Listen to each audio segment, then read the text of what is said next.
पर्यव्यवस्थितो ज्ञात्वा शास्त्रविधानोक्तं कर्म कर्तुम् इहांसि। ॐ तत्सदिति श्रीमद्भगवद्गीतासु उपनिषत्सु ब्रह्मविद्यायां योगशास्त्रे श्रीकृष्णार्जुनसंवादे दैवासुरसम्पद्विभागयोगो नाम षोडशोऽध्यायः।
अस्मिति शब्दविद्धोऽयं समाधि सविकल्पकः।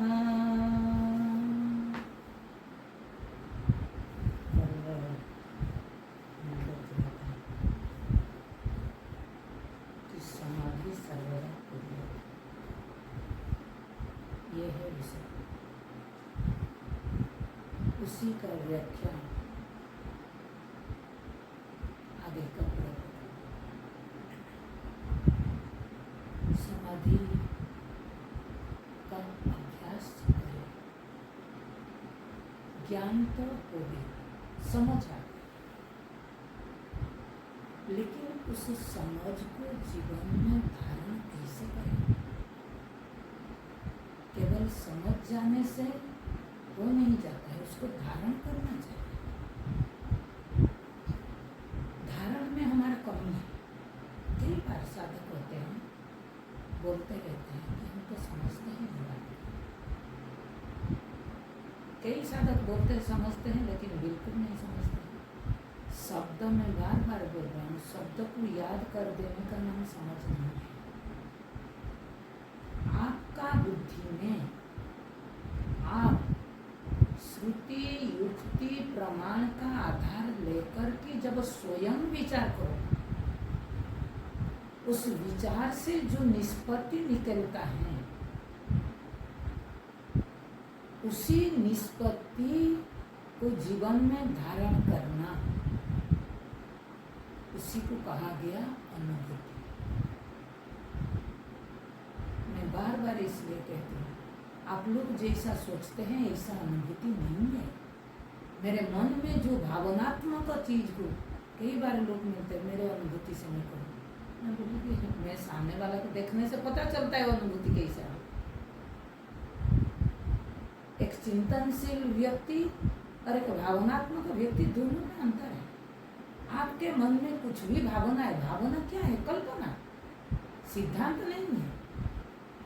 दो विभाग है हमारा, एक निर्माण विभाग है, एक प्रमाण विभाग है।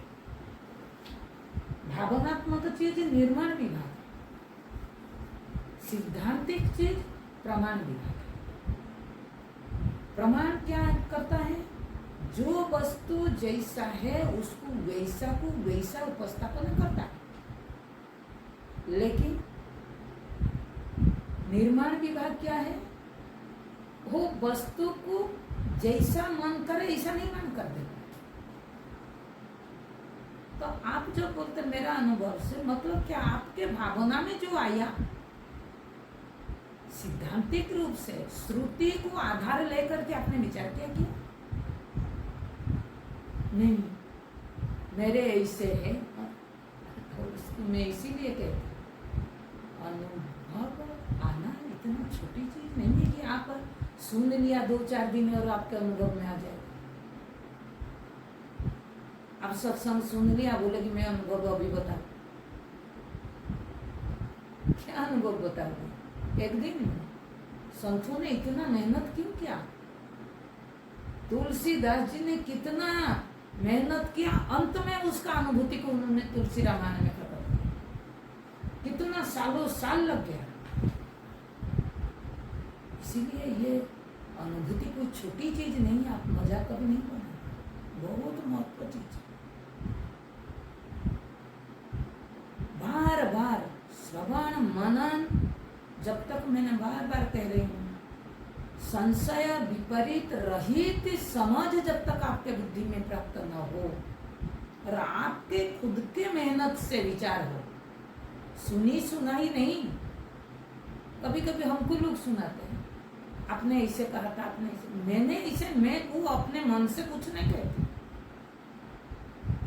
जो भी आपको बताती रहती हूँ श्रुति युक्ति आपके सामने ही तो रखती हूँ।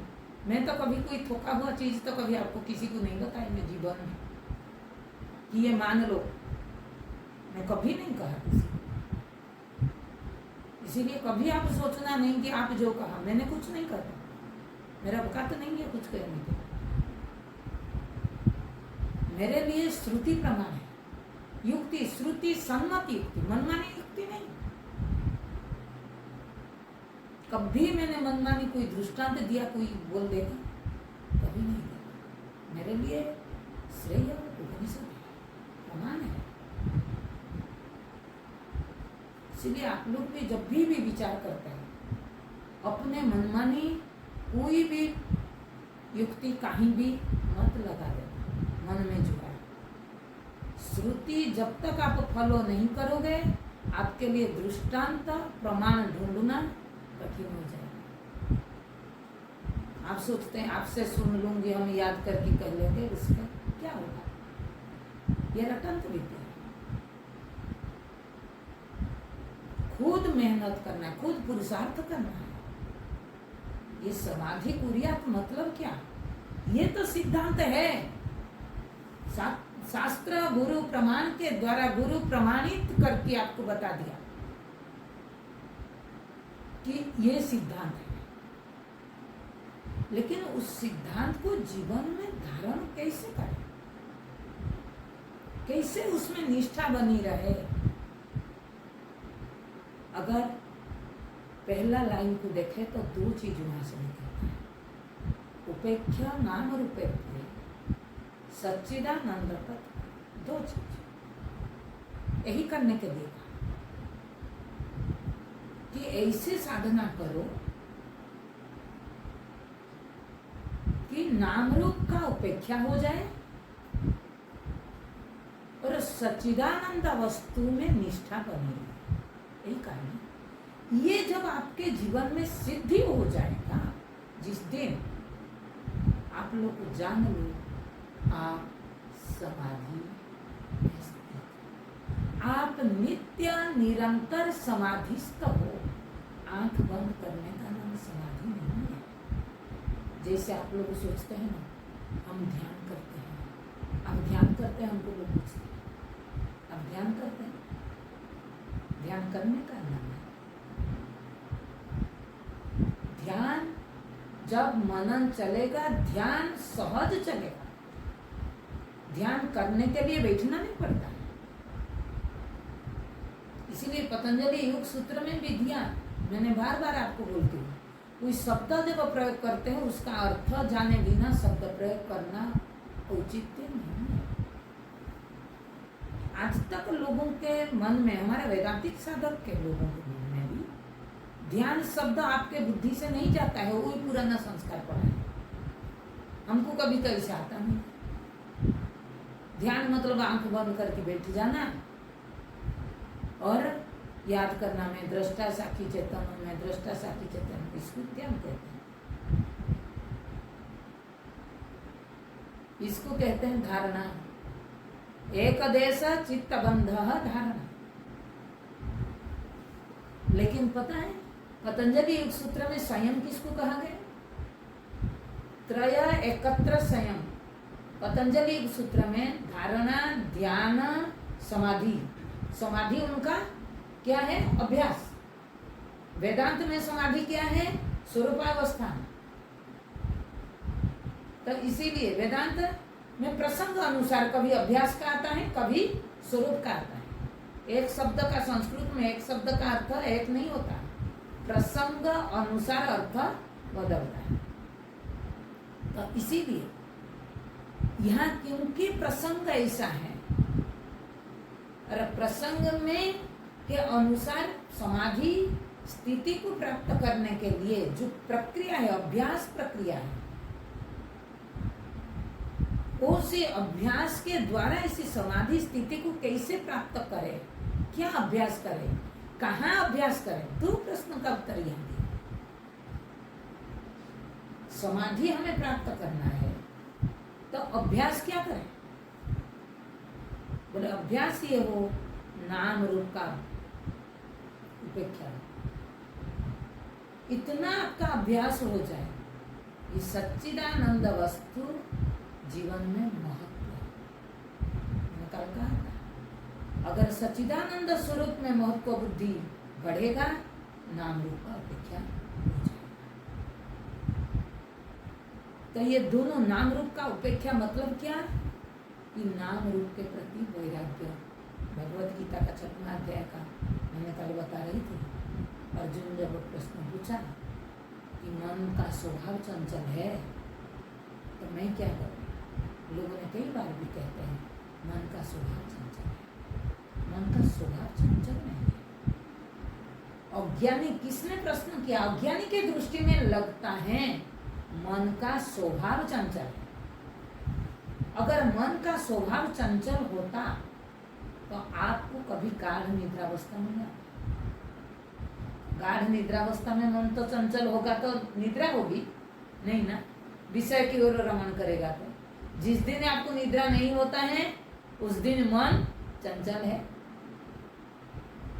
तो इसीलिए कह रहे हैं गाढ़ निद्रावस्था स्थिति हमें प्राप्त होता है, कुछ समय के लिए भी होता है। तो उस समय क्या होता है? मन स्थिर है ना। बिना मन का स्थिरता से आपको गाढ़ निद्रावस्था में है। रोजाना आता है तो मन का स्वभाव कैसे होगा? स्वभाव उसको कहते हैं जो नित्य निरंतर वैसे को वैसे रहता है, परिवर्तनशील हो। लेकिन मन में कैसा नहीं। इसीलिए भगवान ने उत्तर दिया, अर्जुन आपको लगता है मन का स्वभाव चंचल है। अज्ञान के दृष्टि में देखा जाए तो अज्ञानी मन को इतना बहिर्मुख कर दिया तो चंचल मन में क्या समाधि स्थिति प्राप्त नहीं हो। इसीलिए मन की एकाग्रता चाहिए। कल मैंने एक बात बोला था, प्रत्याहार का अभ्यास, कि मैं जब भी आत्मचिंतन विरोधी विषय आएगा चित्त में, मैं प्रयत्न करूं उस विषय को हटाने के लिए, उपेक्षा करने के लिए। उसी को कहा गया नाम रूप को उपेक्षा। और चित्त वृत्ति को बाहर विषय में न लेकर के बार बार उस सच्चित आनंद स्वरूप के विषय में लो। हर नाम रूप में उसी वस्तु के ऊपर मेरा दृष्टि पड़े। दृष्टि नाम रूप में न पड़े। जैसे कई बार कहते हैं ना, बेटा को देख करके पिता को याद करना, वृक्ष को देख करके हमारा कठोपनिषद में कल आया कि वृक्ष को देख करके जड़ का ज्ञान करना, कि वृक्ष अगर इतना मजबूत है तो जड़ कितना मजबूत है। हमको संसार वृक्ष बहुत मजबूत लगता है, इसको छोड़ना कठिन है। बोलो कि बताओ, जिसी जड़ ने उसको पकड़ करके रखा वो कैसे होगा? वृक्ष अगर इतना विस्तारित है तो जड़ कितना विस्तारित होगा? इसी तरह अनुसंधान होता है। मैंने इसीलिए कहा ये अभ्यास बहुत जरूरी, उसी का कमी साधक के अंदर रहता है। और इसलिए कमी रहता है क्योंकि श्रवण सही सही नहीं होता। अगर आपने श्रुति सामने रख करके, मैंने कल जैसे कह रही थी, श्रवण के पहले आप उतना तैयार करके बैठो,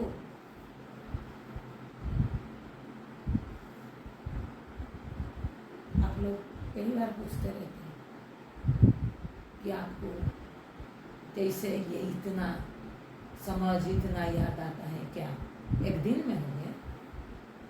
या आप लोग जैसे खाना बनाते बनाते आकर के बैठ गए तब हो जाएगा? ये स्वप्न में भी मत सोचो कि इसका बिना तैयार करके मैं बैठूं और सुन लो तो मेरे को ज्ञान हो जाए।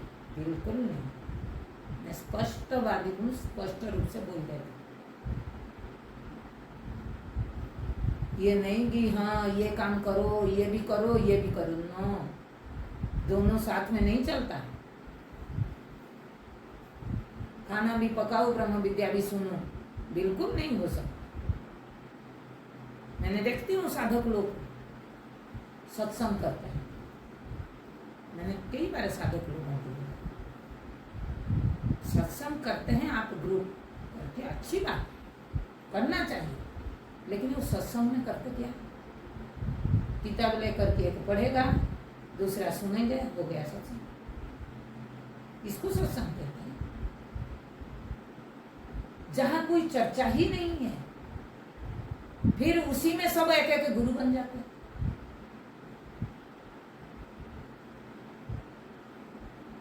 उसका नाम सत्संग नहीं।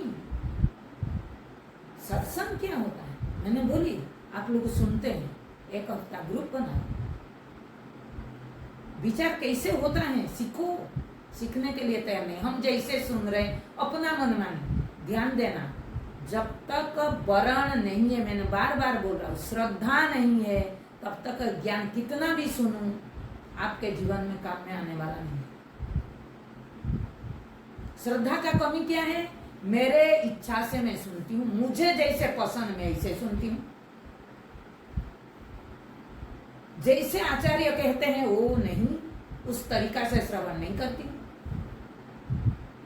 तो ज्ञान कैसे मिलेगा?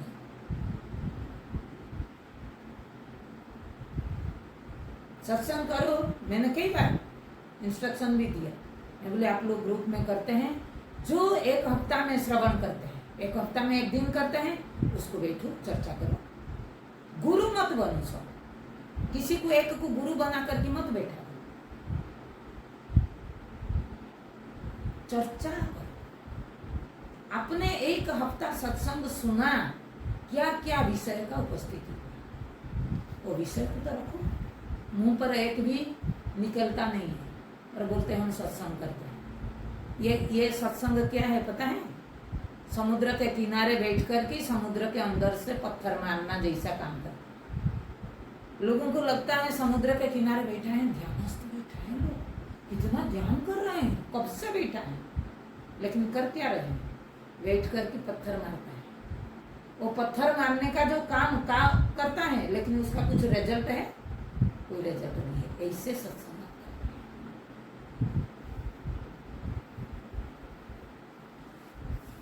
ऐसे होना चाहिए। वो ग्रंथ सब हाथ में पकड़ो, उस टॉपिक पर विचार करो, और विचार करने के पहले आपको उतना सैद्धांतिक बात पता होना चाहिए।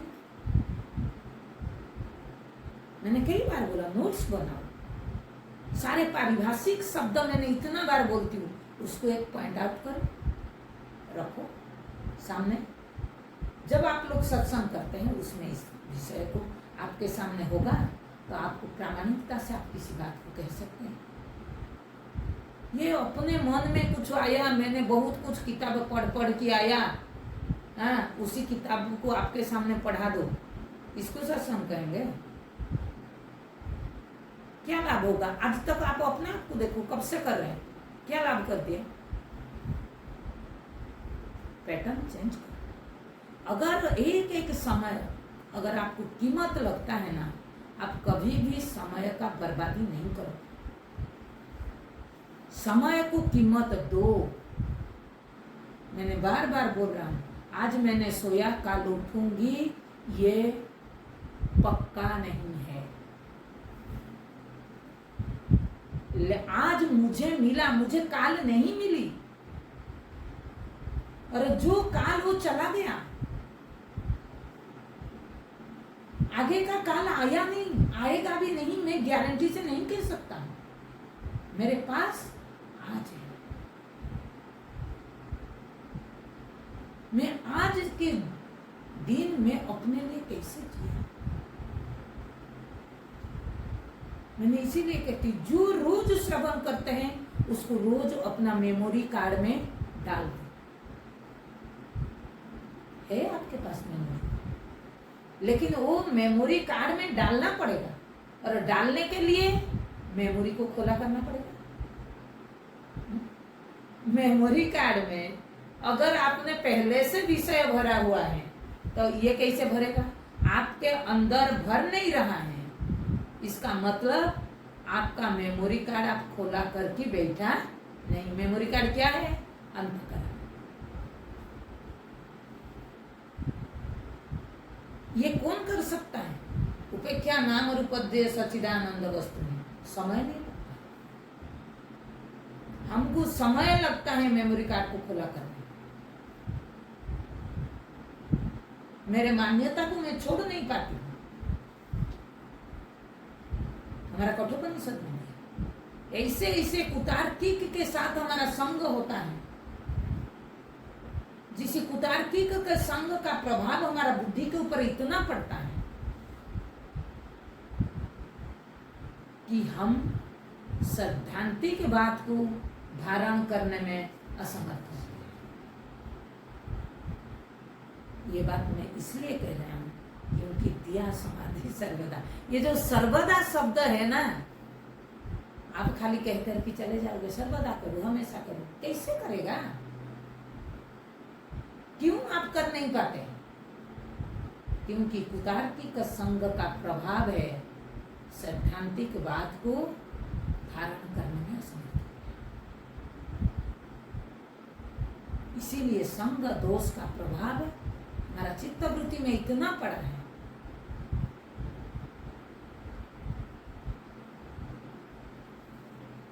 लेकिन जिसी के चित्तवृत्ति में कुछ नहीं है, ऐसे भी साधक है।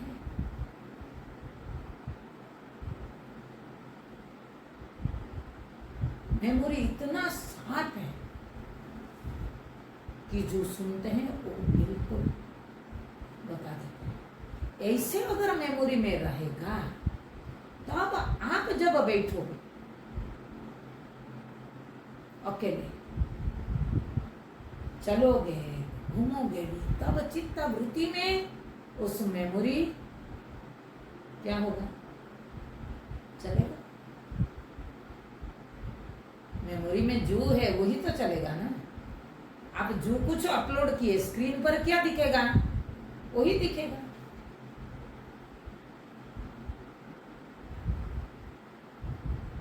अगर सच्चिदानंद के विषय में हमारा विचार हुआ कि सत क्या है, चित क्या है, आनंद क्या है, कैसे मैं इस सच्चिदानंद लक्षण को एहसास करूं, महसूस करूं।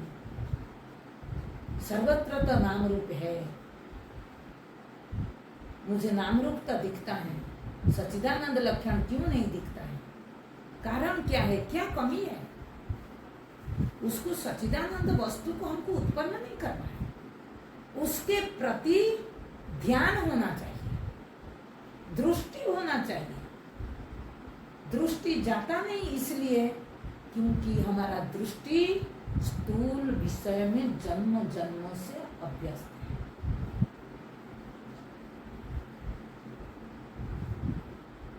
इसीलिए अभ्यास करो कि पहले अभ्यास करो कि चित्त, मैंने कई बार ये बात कहा, सुबह उठो तो बैठो एक घंटा। कितने लोग करते हैं? बैठ करके देखो अपना चित्त में जो वृत्ति आता है, और वृत्ति बाहर वृत्ति आया तो उसको हटाने के लिए करते, इसको कहते प्रत्याहार। कि श्रवण के पहले मैं बाहर एक भी विषय को मेरे चित्त में आने न हो, कोशिश करो, और फिर श्रवण करने के लिए बैठो। उस दिन का श्रवण मेरे को बताओगे कि आज श्रवण कैसे, रोज करते थे कैसे होता था, उस दिन कैसे होता है।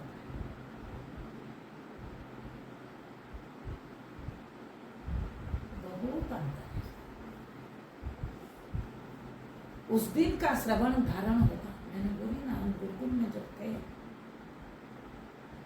हम क्लास में ऐसे बैठते थे, सामने ग्रंथ है, गुरुजी सुना रहे, वहां से उठते ही जाते ही तुरंत रास्ता में जो सामने मिला गुरुजी उसको पूछ लेंगे, चलो आज क्या क्या बता गया, बता।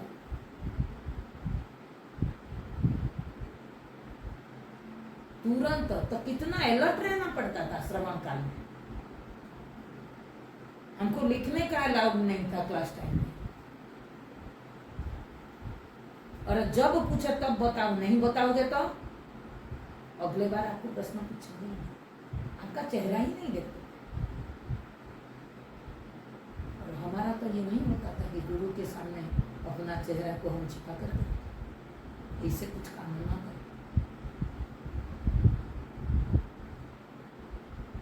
उसके लिए इतना निर्विषय स्थिति बनाना पड़ता, उसी के लिए अभ्यास चाहिए। और एक दिन नहीं, रोज रोज करना पड़ता है। रोजाना में जो श्रवण किया, उस श्रवण का दोबारा मेरे चित्त वृत्ति में मैं धारण करूं। कुछ भी हो, ये अभ्यास, ये निष्ठा होना चाहिए। आज का आज पूरा, कल के नहीं हो।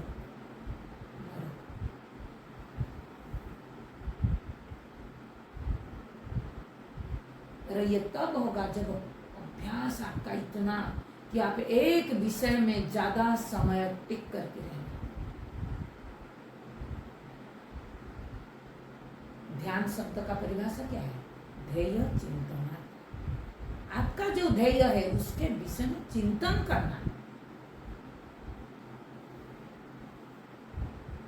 समाधि दृष्टा स्वरूप अवस्थान, ये पता नहीं एक सूत्र में।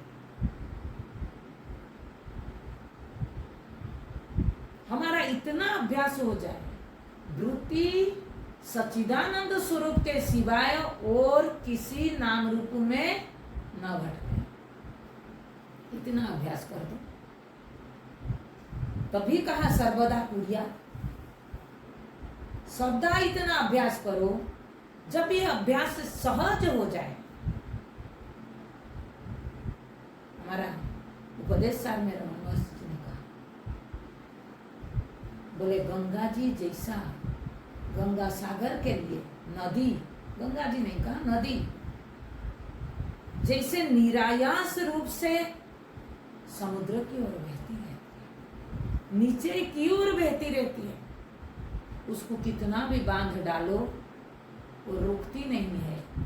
हमारा चित्तवृत्ति ऐसे अभ्यास हो जाए, कितना प्रतिबंध आए, कोई भी प्रतिबंध उस वृत्ति को सच्चिदानंद वस्तु की ओर जाने में, रोकने में असमर्थ हो। इसी का नाम है साधना।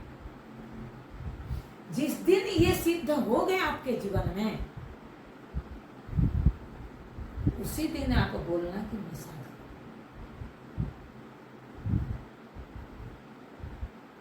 पक्का साधक हूं, कि मैं चित्त वृत्ति को रोकने में समर्थ हूं और निरायास बिना आयास से अवच्छिन्न गति से अपने स्वरूप की ओर वृत्ति को बेहारना। वृत्ति में, हर वृत्ति में उस सच्चिदानंद वस्तु के सिवाय किसी भी नाम रूप न।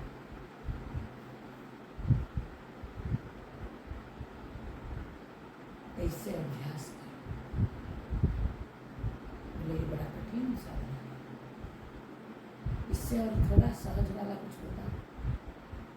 एक ही है प्रक्रिया वेदांत में।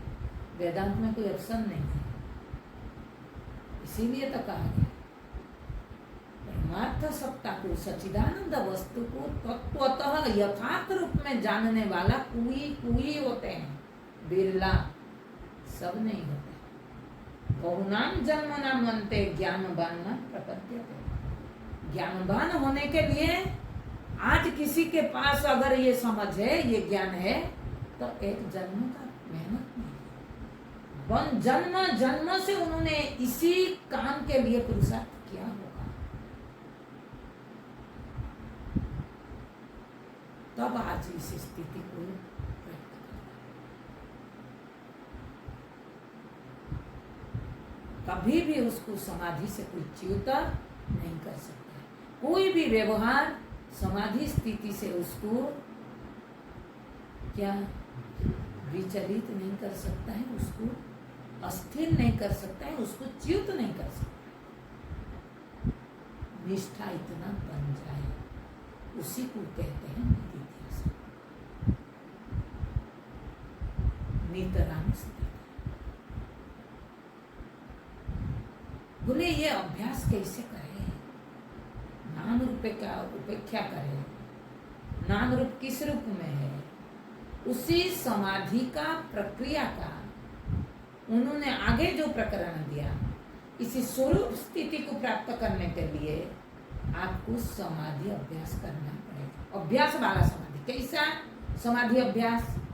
बोलेगी समाधि, आगे के श्लोक में बोलते हैं, जो अभ्यास करते हैं ये समाधि स्थिति को प्राप्त करने के लिए, बोले दो प्रकार का है। कैसा है? बोल रहे हैं सविकल्प निर्विकल्प समाधि द्विविधो हृदि दृश्य शब्दानुविधेन सविकल्प पुनर्द्विधा। बोले ये समाधि दो प्रकार का अभ्यास वाला। मैंने कहा था समाधि का तीन अर्थ है, एक स्वरूपावस्था, एक अभ्यास, दूसरा अवस्था। पतंजलि सूत्र में जो है योग में अवस्था को कहा गया। उस समाधि अवस्था का क्या है?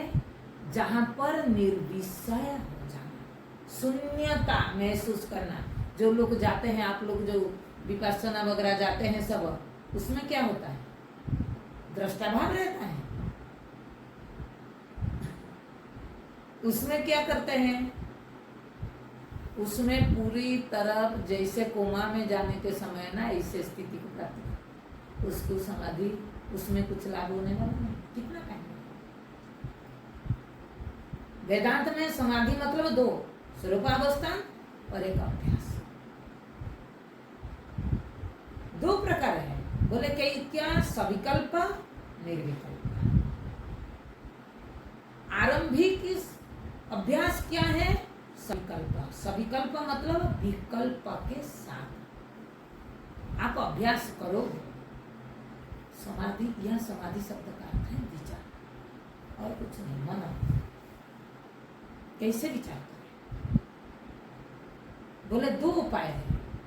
आरंभ में श्रवण के बाद आप जब विचार करोगे, आपको तो कुछ आश्रय चाहिए, विकल्प चाहिए, नहीं तो विचार कैसे करोगे? बाद में निर्विकल्प स्थिति प्राप्त होगा। जैसे मनन काल में आपको वृत्तिगत ज्ञान चाहिए, वृत्तिगत ज्ञान के बिना विचार कैसे करोगे? जब विचार करते करते संशय निवृत्ति हो जाएगा, जो निश्चय प्राप्त होगा, उस निश्चय को अवधारण करना, धारण करना निधिध्यासन है। यहाँ पर भी सविकल्प का अभ्यास करते करते निर्विकल्प स्थिति प्राप्त होता है, विकल्प रहित स्थिति प्राप्त होता है। लेकिन आरंभ में तो विकल्प चाहिए। बोले दो प्रकार है, द्विविधा हृदय, हृदय में, हृदय मतलब बुद्धि में, बुद्धि में सविकल्प समाधि दो प्रकार के हैं। क्या? बोले दृश्य, दृश्य शब्द अनुविध्य न, क्या शब्द याद है?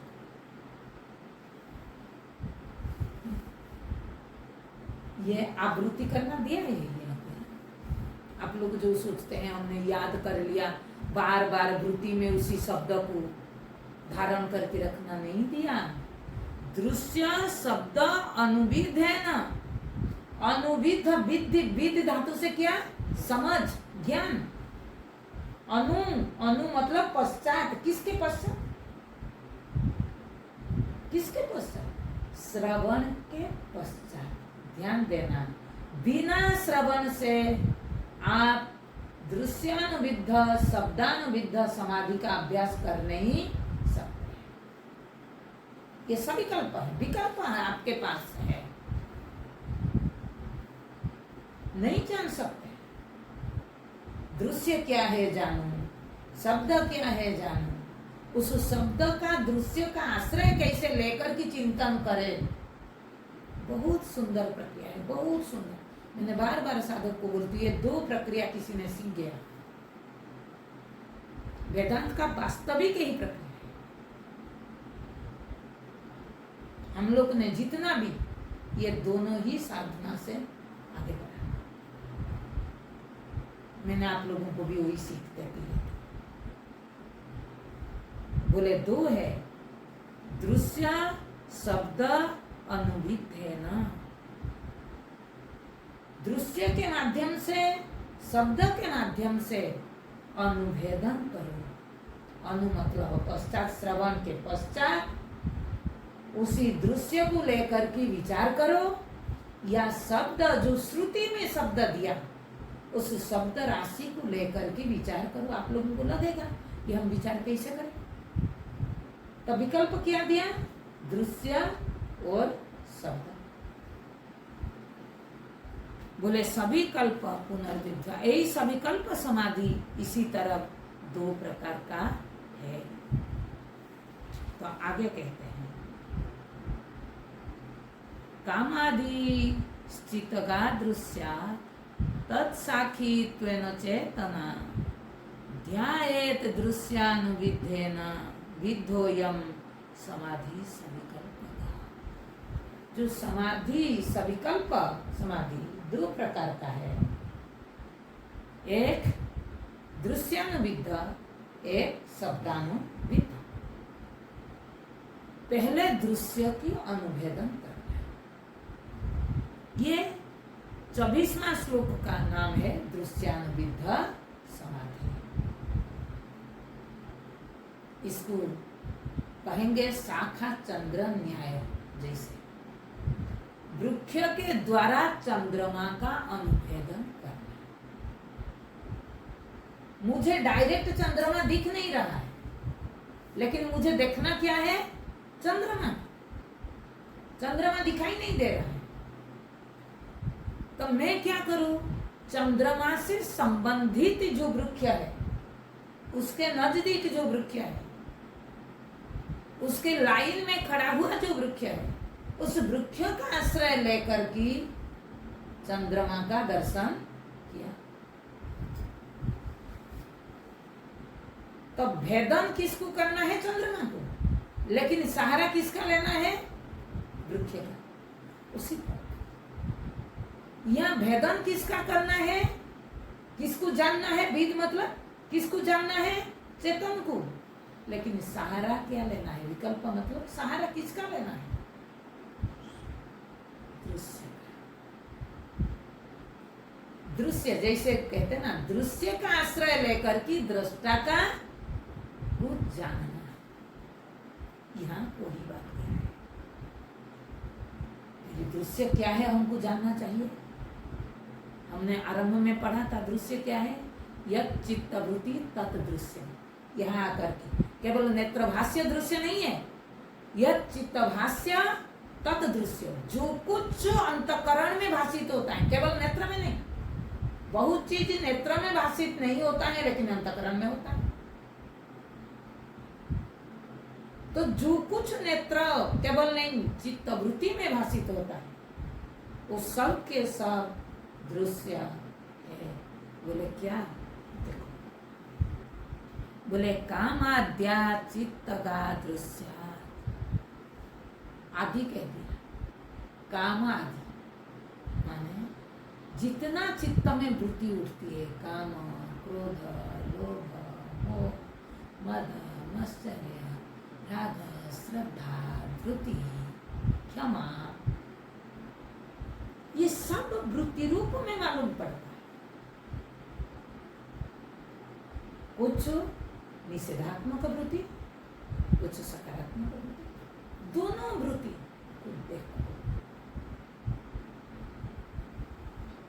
क्या? बोले कामादि चित्तगा दृश्यात् तत्साक्षित्वेन चेतनम।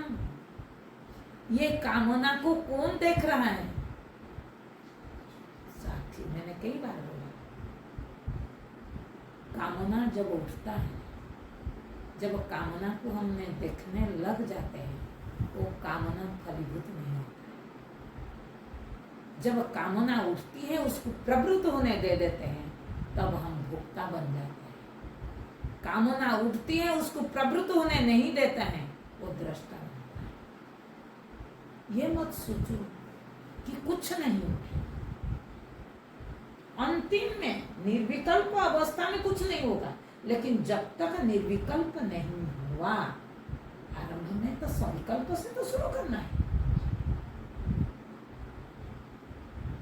आप सुन लिया तो सविकल्प निकल गया है, ये मत सोचो। सुनने के बाद है कोई विकल्प नहीं रहता है। हमने सुन लिया, हम दृष्टा हैं और अब कुछ नहीं रहा दृश्य, बिल्कुल नहीं। कामना खत्म हो गया, सुनते ही कामना खत्म हो गया, नहीं होता। तो बोले ये वृत्ति जब उठ रहा है, मैंने आपको कई बार ये अभ्यास करने के लिए कहा, यही कहती करने के लिए। कामना उठ रहा है, उसको देखो। हमारा अभ्यास पहले से पढ़ा है, जो मन में उठा बिना विचार से उसको प्रवृत्ति होने दे देते। अब बोले जब वो उठ रहा है उसको देखो। देखोगे तो क्या? आंखों खोल करके देखोगे? नहीं। अगर ये कामना को मैं प्रवृत्त होने दो, इसका परिणाम क्या है? इसको देखना है। देखना मतलब नहीं है कि आंख खोल कर मैं देख रहा हूं कामना उठा, लोभ उठा। उस समय विचार करना है, अगर ये प्रवृत्त होगी तो इसका परिणाम मेरे लिए सुखद है या दुखद है? मेरे लिए, दूसरे के लिए सोचो मत। अगर लोभ वृत्ति, तो मेरे लिए ये प्रतिबंध है या सही हितकारी है? अरे ये वृत्ति सब उठ रहा है, लेकिन इस वृत्ति को देखने वाला नहीं है। अरे काम वृत्ति मुझ में उठ रहा है, मुझे मालूम पड़ रहा है, तो मैं कामी पुरुष कैसे हूं? देखने वाला भोक्ता कभी नहीं हो सकता है। जो दृष्टा है वो कभी भोक्ता नहीं हो सकता।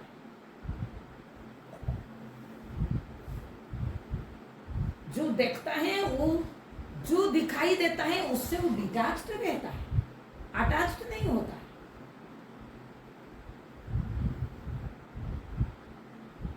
तो डिटैच्ड जब मैं हूं तो मेरे को कामी तो नहीं कहा जा सकता।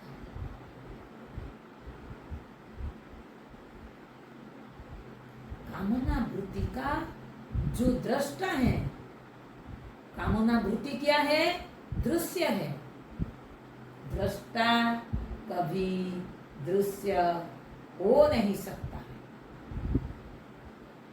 और दृश्य कभी दृष्टा नहीं हो सकता है और दृश्य अपने दृष्टा का भी कभी दृष्टा हो नहीं सकता है। ये मूल सिद्धांत है, ये सिद्धांत का घटाओ। अगर काम वृत्ति दृश्य है, श्रुति क्या कह रहे हैं? दृश्य है, काम आदि चित्त का दृश्य, चित्त की अंतकरण की दृश्य है,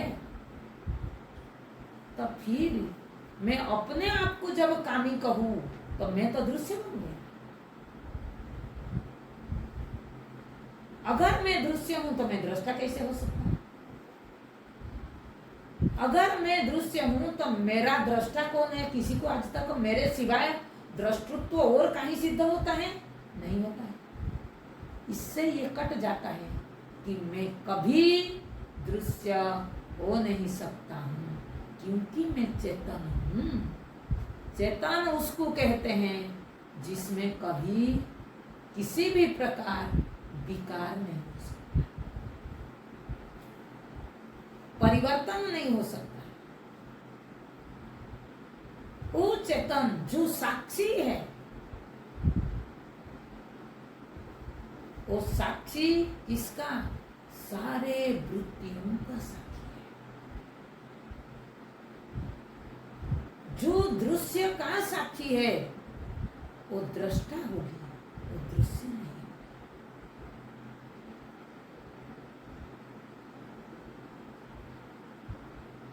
अरे ये मुझे मालूम पड़ रहा है। मैंने इसीलिए कई बार आपको कहता, वृत्ति जब उठता है वृत्ति को देखना।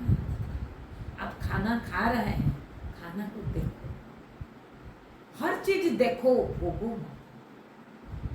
कब देखना है? व्यवहार काल में देखना है।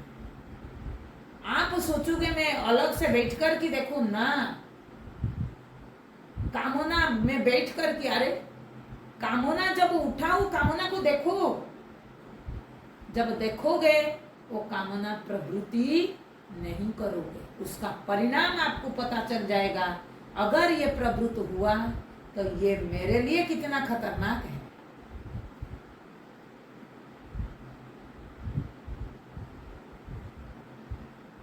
तो इसलिए कह रहे हैं इसे अभ्यास करो। क्या? काम आदि चित्तगा दृश्या तत्साक्षित्वेन चेतनम। ये काम आदि जितना भी दृश्य है अंदर वृत्ति को, या क्या कहा? हृदय, बाहर भी। पहले हृदय में करो फिर बाहर करो। पहले अपना दृश्य, कौन सी दृश्य को देखो? अंदर का दृश्य को देखो। जो असंख्य कर्म वासना वृत्ति रूप में उठ रहा है, उस वृत्ति प्रवाह को देखो। फिर बाहर जो अंदर की दृश्य की दृष्टा है, साक्षी है, वही बाहर दृश्य की भी साक्षी है ना? नहीं है?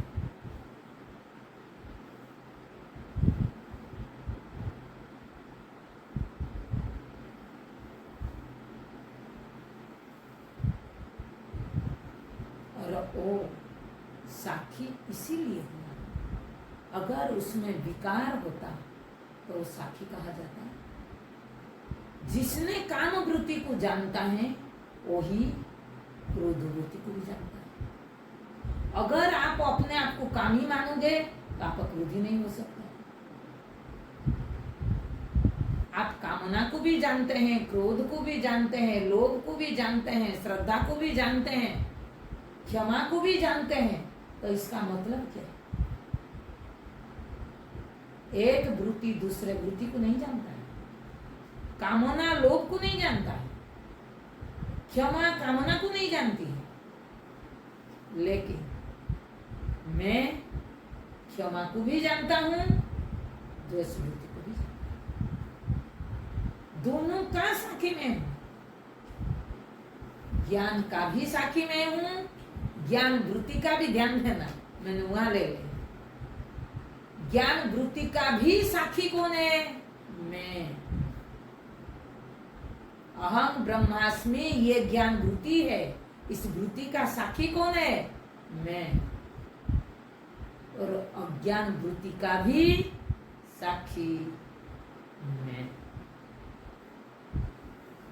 क्योंकि ज्ञान वृत्ति किसको मालूम पड़ता है? मैं ब्रह्म हूं, ये ज्ञान होता है ना? नहीं, किसको?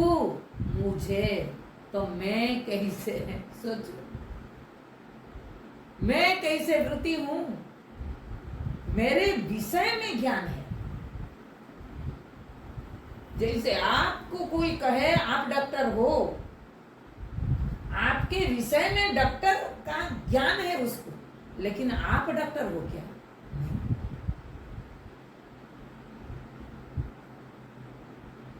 उसी तरह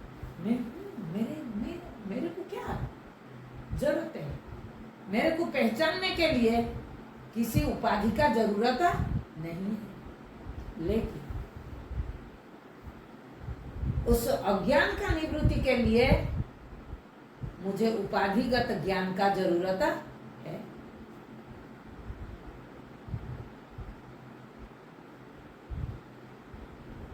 इसीलिए कहा कि जो अहम ब्रह्मास्मि वृत्ति का साक्षी है, वही अहम जीवोस्मि वृत्ति का भी साक्षी वो है। मैंने इसीलिए कहती हूँ, आत्मा अज्ञान शब्द का अर्थ न ज्ञान हो नहीं, अज्ञान शब्द का अर्थ विपरीत ज्ञानम। जीव विभाग क्या है? ठीक मेरा ऑपोजिट ज्ञान है। मालूम पड़ रहा है ना, मैं जीव हूं, ये मालूम पड़ता है।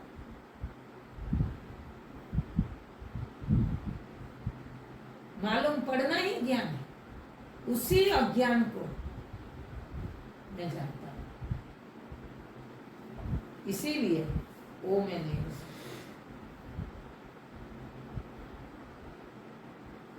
मैं ब्रह्म हूं, ये भी मैं जानता हूं, इसलिए उसका भी साक्षी मैं हूं।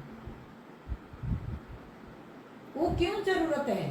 बोले वो अज्ञान का निवृत्ति के लिए जरूरत है, मेरे प्राप्ति के लिए जरूरत नहीं है। अहम, ध्यान देना, अहम ब्रह्मास्मि वृत्ति मुझे प्राप्त नहीं कर सकता है। ध्यान देना ये बात। अहम ब्रह्मास्मि वृत्ति से आप अपने आप को प्राप्त नहीं कर सकते हैं, अज्ञान का निवर्तन कर सकते हैं। अज्ञान निवर्तन के लिए अहम ब्रह्मास्मि वृत्ति जरूरत है, न कि स्वरूपावस्था प्राप्ति के लिए जरूरत है। साक्षी सत्ता का एहसास के लिए अहम ब्रह्मास्मि वृत्ति का जरूरत नहीं है।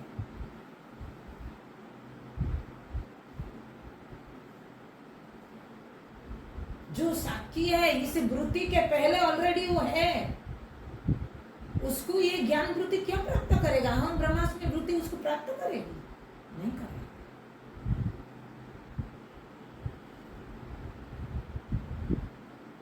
इस रूप में जब आप देखते हैं तब ध्यायेत दृश्यानुविद्धोयम, बोले इसी को तो ध्यान कहते हैं। मैंने पहले से कह रहा हूं, समाधि मतलब यहाँ ध्यान है।